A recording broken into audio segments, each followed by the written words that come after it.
আসসালামু আলাইকুম। আজকে আমি আপনাদেরকে ছোট বাচ্চাদেরকে গরমের দিনে পরার জন্য খুবই কমফোর্টেবল একটা জামার ডিজাইন তৈরি করে দেখাবো। এ ধরনের ডিজাইনগুলো কিন্তু গরমে পরার জন্য খুবই আরামদায়ক হবে। আর আপনারা একবার যদি ভিডিওটি মনোযোগ দিয়ে দেখেন তাহলে কিন্তু একবার দেখা মাত্র এই ধরনের ডিজাইন বানিয়ে ফেলতে পারবেন। তো প্রথমে আমি জামার ওপরের পার্টটা তৈরি করব। এর জন্য এখানে দুইটা কাপড় নিয়েছি। কাপড় দুটি কিন্তু চওড়ায় রয়েছে 9 ইঞ্চি পরিমাণ এবং লম্বায় রয়েছে 5 ইঞ্চি পরিমাণ। তো এখন এই কাপড় দুটিকে এইভাবে করে একবার ভাঁজ করে নিলাম। তো সমানভাবে ভাঁজ করতে হবে। তো এরপরে গলার চওড়ার মাপটা নিতে হবে। তো এখানে আমি গলার চওড়ার জন্য 2.25 ইঞ্চিতে মার্ক করে নিচ্ছি এবং সামনের গলার লম্বা নিচ্ছি 2.25 ইঞ্চি পরিমাণ। আপনারা চাইলে কিন্তু সামনের গলার লম্বাটা 2.5 ইঞ্চিও নিতে পারেন। যেহেতু গোল গলা তৈরি করব তাই রাউন্ড করে একটা শেপ দিয়ে নিলাম। এরপর একইভাবে পেছন গলার লম্বা নিচ্ছি 1.5 ইঞ্চি পরিমাণ এবং এখানেও রাউন্ড একটা শেপ দিয়ে নিব। আর এই জামাটা কিন্তু আমি 6 মাস থেকে 1 বছর বয়সী বাচ্চাদের মাপ অনুযায়ী তৈরি করছি। এরপরে এই কর্নার থেকে 1/2 ইঞ্চি ওপরে একটা মার্ক করে নিতে হবে এবং এই অংশটুকু এইভাবে করে রাউন্ড করে নিতে হবে। এবারে দাগ অনুসারে কাপড়টি কেটে ফেলতে হবে, তাহলে কিন্তু এই জামার ওপরের পার্টের কাপড়টা বের হয়ে যাবে। তো প্রথমে পেছন গলার মাপ অনুসারে কাপড়টি কেটে নিব। এরপরে ভেতর থেকে পেছন পার্টের কাপড়টি আলাদা করে আবারও এই কাপড়টিকে ভালো করে ভাঁজ করে এই গলার মাপ অনুসারে আবার কাপড়টি কেটে নিচ্ছি। তো এটা হচ্ছে আমাদের জামার সামনের পার্ট আর এটা হচ্ছে পেছন পার্ট। তো পেছন পার্টে যেহেতু হুক ঘর তৈরি করব, তাই পেছন পার্টের কাপড়টিকে মাঝখান বরাবর কেটে নিতে হবে। এরপর পেছন পার্টে হুক ঘর তৈরির জন্য এখানে আমি আরও দুটি কাপড় নিয়েছি। তো চিকন কাপড়টি চওড়া রয়েছে 1.5 ইঞ্চি পরিমাণ। এখন এই কাপড়টিকে এক সাইড থেকে এইভাবে করে ভাঁজ করে প্রথমে সেলাই করে নিতে হবে। এরপরে যেটা করতে হবে, এই পাশের কাপড়টির ওপর এই ছোট কাপড়টিকে এইভাবে করে রেখে সেলাই করে নিতে হবে। দেখুন সেলাইটি করা কমপ্লিট হয়ে গিয়েছে। তো এক্সট্রা কাপড়টুকু এইভাবে করে কেটে নিতে হবে এবং এই চিকন কাপড়টিকে উল্টো দিকে ভালো করে ভাঁজ করে এর উপর দিয়ে একটা সেলাই বসিয়ে নিতে হবে। তো এই পাশের কাপড়টি সেলাই করা কমপ্লিট হয়ে গেল। এখন আমরা অন্য পাশের কাপড়টি সেলাই করব। তো এজন্য এই কাপড়টিকে উল্টো করে রাখলাম এবং তার উপর এই চওড়া কাপড়টিকেও উল্টো করে রেখেছি। আর এখানে কিন্তু যে পট্টির কাপড়টা ব্যবহার করছি এটা চওড়া রয়েছে 2.25 ইঞ্চি পরিমাণ। এবার কাপড়টিকে সোজা দিকে এইভাবে করে ভাঁজ করে আরও একটা সেলাই বসিয়ে নিতে হবে। দেখুন দুই পাশের কাপড়ই কিন্তু সেলাই করা কমপ্লিট হয়ে গিয়েছে। এখন এই পাশের কাপড়ের ওপর এই কাপড়টিকে উঠিয়ে নিচের দিকটা এইভাবে করে ব্যাক স্টিচ দিয়ে সেলাই করে নিতে হবে। এতটুকু হওয়ার পর এখন আমাদের জামার নিচের পার্টের কাপড়টা কাটিং করতে হবে। তো নিচের পার্ট তৈরির জন্য এখানে আমি দুটি কাপড় নিয়েছি এবং কাপড় দুটিকে কিন্তু ভাঁজ করে 4 পার্ট করে নিয়েছি। তো কাপড় দুটির লম্বাটা রয়েছে এখানে প্রায় 14 ইঞ্চি পরিমাণ। এখন যেটা করব, এই যে কাপড়ের যে খোলা দিকটা রয়েছে এই খোলা দিক থেকে আমরা আর্মহোলের অংশটুকু ড্রয়িং করব। তো অবশ্যই খেয়াল রাখবেন কাপড় দুটি যেন ভালোভাবে ভাঁজ করা থাকে, মানে কাপড় দুটি একদম সাইড থেকে মিলে থাকে, এই বিষয়টা খেয়াল রাখতে হবে। তো এই পাশ থেকে এখন আমি 2.25 ইঞ্চিতে একটা মার্ক করে নিলাম এবং ওপর থেকে 1.5 ইঞ্চিতে আরও একটা মার্ক করে নিচ্ছি। এবার এই অংশটুকু এইভাবে করে রাউন্ড করে নিচ্ছি। এবারে দাগ অনুসারে কাপড়টি কেটে ফেলতে হবে। আর এখানে কিন্তু কাপড় দুটি চওড়া রয়েছে প্রায় 32 ইঞ্চি, মানে 2 হাত বহরের কাপড়গুলো যতটা চওড়া হয় ঠিক ততটা এখানে চওড়া রয়েছে। তো এবার যেটা করব, এই যে নিচের পার্টের কাপড়টা জামার উপরের পার্টের সাথে কুচি দিয়ে সেলাই করব। তো প্রথমে আমি পেছন পার্টের সাথে নিচের পার্টের কাপড়টা জোড়া দিয়ে নিচ্ছি। আসলে বাচ্চাদের জন্য এ ধরনের ডিজাইনার জামা বানানো অনেকটাই সহজ। আপনারা যদি ভিডিওটি পুরোটাই মনোযোগ দিয়ে দেখেন তাহলে কিন্তু এ ধরনের জামা একবার দেখা মাত্র বানিয়ে ফেলতে পারবেন। আর এর জন্য ভিডিওটি স্কিপ না করে পুরোটাই আপনাদেরকে মনোযোগ দিয়ে দেখতে হবে। তো দেখতে পাচ্ছেন আমি একটু বড় বড় করে আর সমান করে কুচিগুলো দিয়ে নিচ্ছি।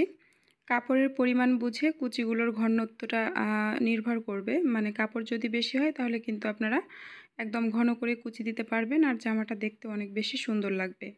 তো এইভাবে করে একবার সেলাই করার পর আমি আরও একবার ডাবল সেলাই দিয়ে নিচ্ছি।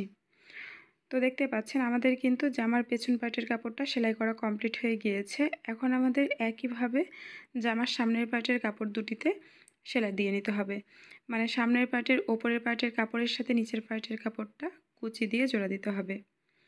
তো আমি সেমভাবে কিন্তু কুচিগুলো দিয়ে নিচ্ছি। এখানে আমি একটু বড় বড় করে কুচিটা দিচ্ছি, আপনারা চাইলে কিন্তু একদম ছোট ছোট করে কুচিগুলো দিতে পারেন, সেটাও দেখতে অনেক বেশি সুন্দর লাগবে। আর আপনাদের কাছে একটা রিকোয়েস্ট থাকবে, যারা এখনও আমার চ্যানেলটিকে সাবস্ক্রাইব করেননি তারা প্লিজ আমার চ্যানেলটিকে সাবস্ক্রাইব করে পাশে আসা বেল আইকনে অল ক্লিক করে দেবেন পরবর্তী ভিডিওর নোটিফিকেশান পাওয়ার জন্য। আর যারা সাবস্ক্রাইব করে রেখেছেন তাদেরকে আমার তরফ থেকে অসংখ্য ধন্যবাদ। তো দুটি কাপড়ই কমপ্লিট হয়ে গিয়েছে। এখন সামনের পার্টের কাপড়টিকে সোজা করে রাখতে হবে এবং এর ওপর পেছন পার্টের কাপড়টিকে উল্টো করে রেখে কাঁধের অংশটুকু জোড়া দিয়ে নিতে হবে। আর কাঁধের অংশে কিন্তু আপনারা একবার সেলাই দেওয়ার পর অবশ্যই ডাবল সেলাই দিয়ে নেবেন। তো এই তো আমাদের কিন্তু দুই পাশেরই কাঁধের অংশটুকু জোড়া দেওয়া কমপ্লিট হয়ে গিয়েছে। এখন আমি জামার হাতা সেলাই করব। তো হাতার কাপড় কাটিং করার জন্য এখানে আমি দুটি কাপড় নিয়েছি। কাপড় দুটির চওড়া রয়েছে প্রায় 17 ইঞ্চি পরিমাণ এবং লম্বাটা রয়েছে 5 ইঞ্চি পরিমাণ। তো এখন এই কাপড় দুটিকে সমানভাবে একবার ভাঁজ করে নিতে হবে। তো কাপড়ের চওড়াটা এখানে আমি 17 ইঞ্চি রেখেছি। আপনারা চাইলে কিন্তু কাপড়ের চওড়াটা আরেকটু কমিয়ে বা বাড়িয়েও নিতে পারেন। তো এরপরে নিচের দিক থেকে 2.25 ইঞ্চি ওপরে একটা মার্ক করে নিচ্ছি এবং ওপর থেকে এই দাগ পর্যন্ত আর্মহোলের জন্য বাঁকা করে একটা শেপ দিয়ে নিচ্ছি। তো এখন এই দাগ অনুসারে কাপড়টি কেটে নিতে হবে, তাহলে কিন্তু একই সাথে দুটি হাতা বের হয়ে যাবে। তো এই তো দুটি হাতা বের হয়ে গিয়েছে। এখন আমি আপনাদেরকে জামার সাথে হাতাটা জোড়া দিয়ে দেখাবো। তো তার আগে হাতার মুহুরির অংশটিকে উল্টো দিকে ডাবল ফোল্ডে ভাঁজ করে সেলাই করে নিচ্ছি। সেমভাবে কিন্তু আমাদের অন্য পার্টের কাপড়টিকেও সেলাই করে নিতে হবে। দেখুন আমাদের কিন্তু দুটি কাপড়ই সেলাই করা কমপ্লিট হয়ে গিয়েছে। এখন আমাদের জামার কাপড়টিকে সোজা করে রাখতে হবে এবং এর ওপর হাতার কাপড়টিকে উল্টো করে রাখতে হবে এবং কাপড় দুটিকে ভালো করে মিলিয়ে ধরে এইভাবে করে কিছুটা সেলাই করতে হবে এবং তারপরে ছোট ছোট করে কুচি দিতে হবে। তো এখানে আপনারা আপনাদের হাতার কাপড়ের পরিমাণ বুঝে মাঝখানে কুচি দিয়ে নেবেন। দেখুন আমাদের কিন্তু হাতাটি জোড়া দেওয়া কমপ্লিট হয়ে গিয়েছে। আর এইভাবে একবার সেলাই করার পর অবশ্যই কিন্তু ডাবল সেলাই দিয়ে নিতে হবে। আর এ পাশের হাতাটিকে আমি যেভাবে সেলাই করেছি সেমভাবে কিন্তু অন্য পাশের হাতাটিকেও সেলাই করতে হবে। তো নিয়মটা যেহেতু একই তাই আমি অন্য পাশের হাতাটি অফ ক্যামেরায় সেলাই করে নিয়েছি। তো দুই পাশের হাতা জোড়া দেওয়ার পর এখন যেটা করতে হবে জামার গলার অংশটুকু সেলাই করতে হবে। তো এখানে আমি গলার অংশে পাইপিন বসাবো, এজন্য জামার কাপড়টিকে উল্টো করে রেখেছি এবং এর উপরে একটা পাইপিনের কাপড় উল্টো করে রেখে সেলাই করে নিচ্ছি। আর পাইপিনের কাপড়টি কিন্তু অবশ্যই আপনারা বাঁকা করে কাটবেন, মানে আড়াআড়িভাবে কাটবেন।